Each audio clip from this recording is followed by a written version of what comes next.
بسم اللہ الرحمن الرحیم۔ السلام علیکم ورحمۃ اللہ وبرکاتہ۔ ازواج مطہرات نبی اکرم صلی اللہ علیہ وآلہ وسلم کی بیویوں کے متعلق اللہ رب العزت اپنے پاک کلام میں ارشاد فرماتا ہے، اے نبی کی ازواج مطہرات، تم عام عورتوں کی طرح نہیں ہو، تم بلند مقام کی حامل ہو، تمہاری ایک غلطی پر 2 گنا عذاب دیا جائے گا، اور اسی طرح تم میں سے جو کوئی اللہ اور اس کے رسول کی فرما برداری کرے گی اور نیک کام کرے گی، ہم اسے اجر بھی دوہرا دیں گے، اور اس کے لیے ہم نے بہترین روزی تیار کر رکھی ہے۔ نبی اکرم صلی اللہ علیہ وآلہ وسلم نے چند نکاح فرمائے، ان میں سے صرف حضرت عائشہ صدیقہ رضی اللہ تعالیٰ عنہ کنواری تھی، باقی سب بیوہ یا مطلقہ تھی۔ نبی اکرم صلی اللہ علیہ وآلہ وسلم نے سب سے پہلا نکاح 25 سال کی عمر میں حضرت خدیجہ رضی اللہ تعالیٰ عنہ سے کیا۔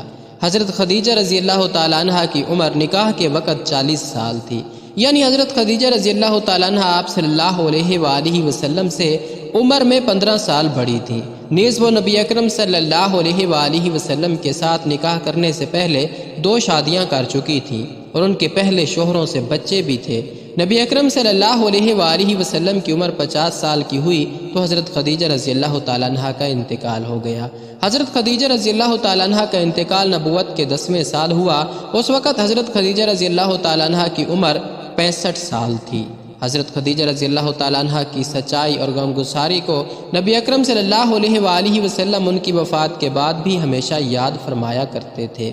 ام المومنین حضرت سودا رضی اللہ تعالیٰ عنہ، یہ اپنے شوہر سکران بن عمرو کے ساتھ مسلمان ہوئی تھیں۔ ان کی ماں بھی مسلمان ہو گئی تھی۔ ماں اور شوہر کے ساتھ ہجرت کر کے حبشہ چلی گئی تھیں، وہاں ان کے شوہر کا انتقال ہو گیا۔ جب ان کا کوئی بظاہر دنیاوی سہارا نہ رہا تو نبی اکرم صلی اللہ علیہ وآلہ وسلم نے حضرت خدیجہ رضی اللہ تعالیٰ عنہ کی وفات کے بعد نبوت کے 10ویں سال ان سے نکاح کر لیا۔ اس وقت آپ صلی اللہ علیہ وآلہ وسلم کی عمر 50 سال اور حضرت سودا رضی اللہ تعالیٰ عنہ کی عمر 55 سال تھی، اور یہ اسلام میں سب سے پہلی بیوہ عورت تھی۔ حضرت خدیجہ رضی اللہ تعالیٰ عنہ کے انتقال کے بعد تقریباً 3-4 سال تک صرف حضرت سودا رضی اللہ تعالیٰ عنہ ہی آپ صلی اللہ علیہ وآلہ وسلم کے ساتھ رہیں، کیونکہ حضرت عائشہ صدیقہ رضی اللہ تعالیٰ عنہ کی رخصتی نکاح کے 3 یا 4 سال بعد مدینہ منورہ میں ہوئی۔ غرض تقریباً 55 سال کی عمر تک آپ صلی اللہ علیہ وآلہ وسلم کے ساتھ صرف ایک ہی عورت رہی، اور وہ بھی بیوہ۔ حضرت سودا رضی اللہ تعالیٰ عنہ کا انتقال 54 ہجری میں ہوا۔ ام المومنین حضرت عائشہ صدیقہ رضی اللہ تعالیٰ عنہ، یہ خلیفہ اول حضرت ابوبکر صدیق رضی اللہ تعالیٰ عنہ کی بیٹی ہے۔ حضرت ابوبکر صدیق رضی اللہ تعالیٰ عنہ کی آرزو تھی کہ میری بیٹی نبی کے گھر میں ہو، چنانچہ حضرت عائشہ صدیقہ رضی اللہ تعالیٰ عنہ کا نکاح نبی اکرم صلی اللہ علیہ وآلہ وسلم کے ساتھ مکہ ہی میں ہو گیا تھا، مگر نبی کریم صلی اللہ علیہ وآلہ وسلم کے گھر یعنی مدینہ منورہ میں 2 ہجری کو آئیں، یعنی 3 یا 4 سال بعد رخصتی ہوئی۔ اس وقت نبی اکرم صلی اللہ علیہ وآلہ وسلم کی عمر 55 سال تھی۔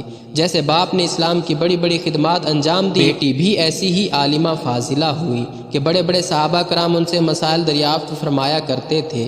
2210 احادیث کی روایت ان سے ہے۔ حضرت ابو ہریرہ رضی اللہ تعالیٰ عنہ اور حضرت عبداللہ بن عمر رضی اللہ تعالیٰ عنہ کے بعد سب سے زیادہ احادیث حضرت عائشہ صدیقہ رضی اللہ تعالیٰ عنہ سے ہی مروی ہے۔ نبی اکرم صلی اللہ علیہ وآلہ وسلم کی صرف حضرت عائشہ صدیقہ رضی اللہ تعالیٰ عنہ ہی کنواری بیوی تھی، باقی سب بیوہ یا مطلقہ تھی۔ نبی اکرم صلی اللہ علیہ وآلہ وسلم حضرت عائشہ صدیقہ رضی اللہ تعالیٰ عنہ سے بہت زیادہ محبت کرتے تھے۔ حضرت عائشہ صدیقہ رضی اللہ تعالیٰ عنہ کے حجرے میں ہی آپ صلی اللہ علیہ وآلہ وسلم کی وفات ہوئی، اور اسی میں آپ صلی اللہ علیہ وآلہ وسلم مدفون ہے۔ حضرت عائشہ صدیقہ رضی اللہ تعالیٰ عنہ کا 57 یا 58 ہجری میں انتقال ہوا۔ ام المومنین حضرت حفصہ بنت عمر رضی اللہ تعالیٰ عنہ، یہ خلیفہ ثانی حضرت عمر فاروق رضی اللہ تعالیٰ عنہ کی بیٹی ہے۔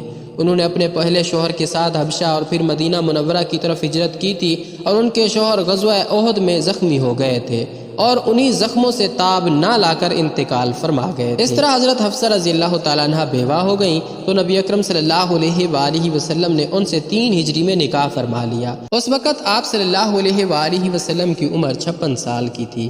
حضرت حفصہ رضی اللہ تعالیٰ عنہ بہت زیادہ عبادت گزار تھیں۔ حضرت حفصہ رضی اللہ تعالیٰ عنہ کا انتقال 41 یا 45 ہجری میں ہوا۔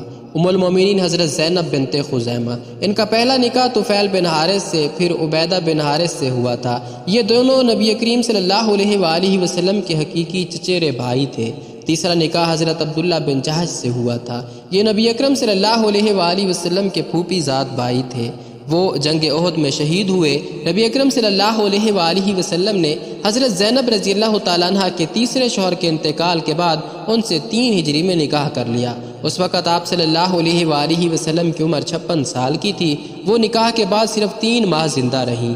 یہ غریبوں کی اتنی مدد اور پرورش کیا کرتی تھی کہ ان کا لقب ام المساکین یعنی مسکینوں کی ماں پڑ گیا تھا۔ ام المومنین حضرت ام سلمہ رضی اللہ تعالیٰ عنہ، ان کا پہلا نکاح حضرت ابو سلمہ رضی اللہ تعالیٰ عنہ سے ہوا تھا، جو نبی اکرم صلی اللہ علیہ وآلہ وسلم کے پھوپھی زاد بھائی تھے۔ انہوں نے اپنے شوہر کے ساتھ حبشہ اور پھر مدینہ منورہ کی طرف ہجرت کی تھی۔ ان کے شوہر حضرت ابو سلمہ رضی اللہ تعالیٰ عنہ کی جنگ احد میں زخموں سے وفات ہو گئی تھی۔ 4 بچے یتیم چھوڑے۔ جب کوئی بظاہر دنیاوی سہارا نہ رہا تو نبی اکرم صلی اللہ علیہ وآلہ وسلم نے بے کس بچوں اور ان کی حالت پر رحم کھا کر ان سے 3 ہجری میں نکاح کر لیا۔ نکاح کے وقت آپ صلی اللہ علیہ وآلہ وسلم کی عمر 56 سال اور حضرت ام سلمہ رضی اللہ تعالیٰ عنہ کی عمر 65 سال تھی۔ 58 یا 61 ہجری میں حضرت ام سلمہ رضی اللہ تعالیٰ عنہ کا انتقال ہو گیا۔ امہات المومنین میں سب سے آخر میں انہی کا انتقال ہوا۔ غرض یہ کہ حضرت حفصہ، حضرت زینب بنت خزیمہ اور حضرت ام سلمہ رضی اللہ تعالیٰ عنہ کے شوہر غزوہ احد یعنی 3 ہجری میں شہید ہوئے یا زخموں کی تاب نہ لا کر انتقال فرما گئے تو آپ صلی اللہ علیہ وآلہ وسلم نے ان بیوہ عورتوں سے ان کے لیے دنیاوی سہارے کے طور پر نکاح فرما لیا۔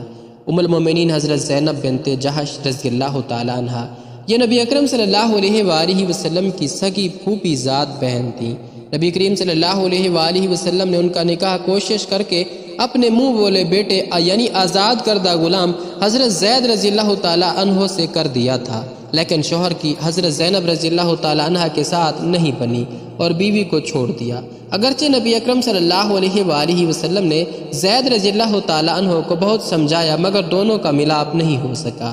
حضرت زینب رضی اللہ تعالیٰ عنہ کی اس مصیبت کا بدلہ اللہ نے یہ دیا کہ نبی کریم صلی اللہ علیہ وآلہ وسلم کے ساتھ ان کا نکاح 5 ہجری میں ہو گیا، یعنی اس وقت آپ صلی اللہ علیہ وآلہ وسلم کی عمر 58 سال تھی۔ زمانے جاہلیت میں منہ بولے بیٹے کو حقیقی بیٹے کی طرح سمجھ کر اس کے متعلقہ یا بیوہ عورت سے نکاح کرنا جائز نہیں سمجھتے تھے۔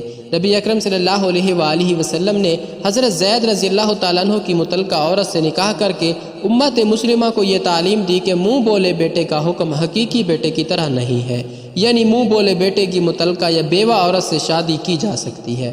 یاد رکھیں کہ باپ اپنے حقیقی بیٹے کی متعلقہ یا بیوہ عورت سے کبھی بھی شادی نہیں کر سکتا۔ حضرت زینب رضی اللہ تعالیٰ عنہ کا انتقال 20 ہجری میں حضرت عمر فاروق رضی اللہ تعالیٰ عنہ کے زمانے خلافت میں ہوا۔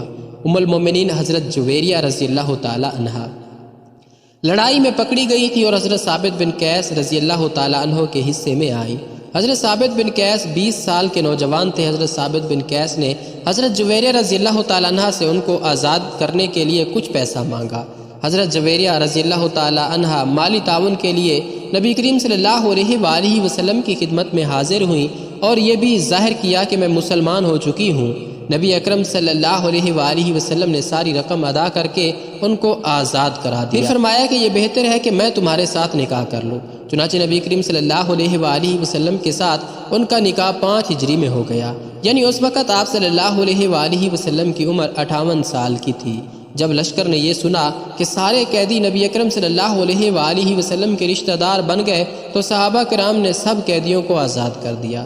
اس طرح نبی اکرم صلی اللہ علیہ وآلہ وسلم کی اس چھوٹی سی تدبیر نے 100 سے زیادہ انسانوں کو لونڈی و غلام بنائے جانے سے بچا دیا۔ نیز حضرت جویریہ رضی اللہ تعالیٰ عنہ کے ساتھ نکاح کرنے کی وجہ سے قبیلہ بنو مصطلق کی ایک بڑی جماعت نے اسلام قبول کیا۔ یاد رکھیں کہ اسلام نے ہی عربوں میں زمانے جاہلیت سے جاری انسانوں کو غلام و لونڈی بنانے کا رواج رفتہ رفتہ ختم کیا ہے۔ حضرت جویریہ رضی اللہ تعالیٰ عنہ کا انتقال 50 ہجری میں ہوا۔ ام المومنین حضرت صفیہ رضی اللہ تعالیٰ عنہ، ان کا تعلق یہودیوں کے قبیلے بنو نذیر سے ہے۔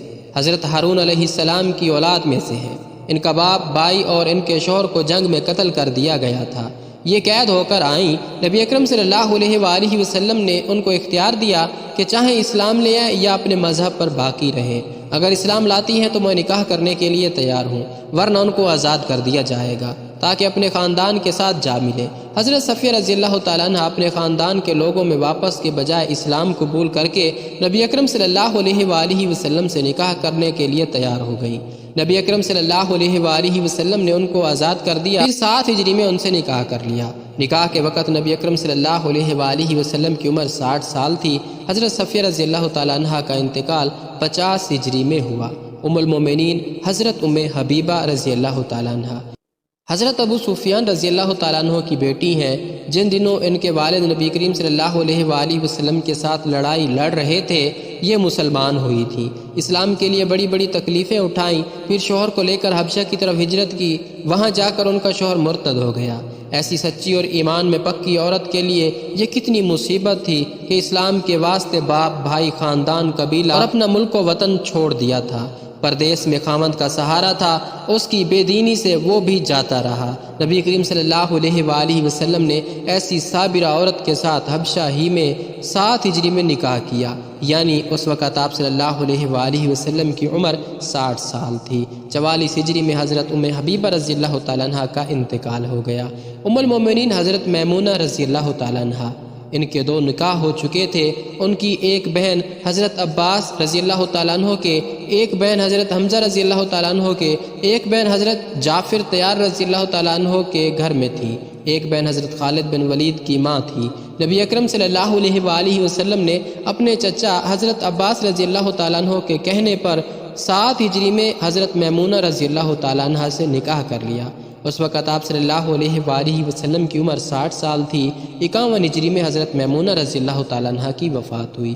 ان ازواج مطہرات میں سے حضرت خدیجہ رضی اللہ تعالیٰ عنہ اور حضرت زینب بنت خزیمہ کا انتقال آپ صلی اللہ علیہ وآلہ وسلم کی زندگی میں ہو گیا تھا، باقی سب کا انتقال آپ صلی اللہ علیہ وآلہ وسلم کی وفات کے بعد ہوا۔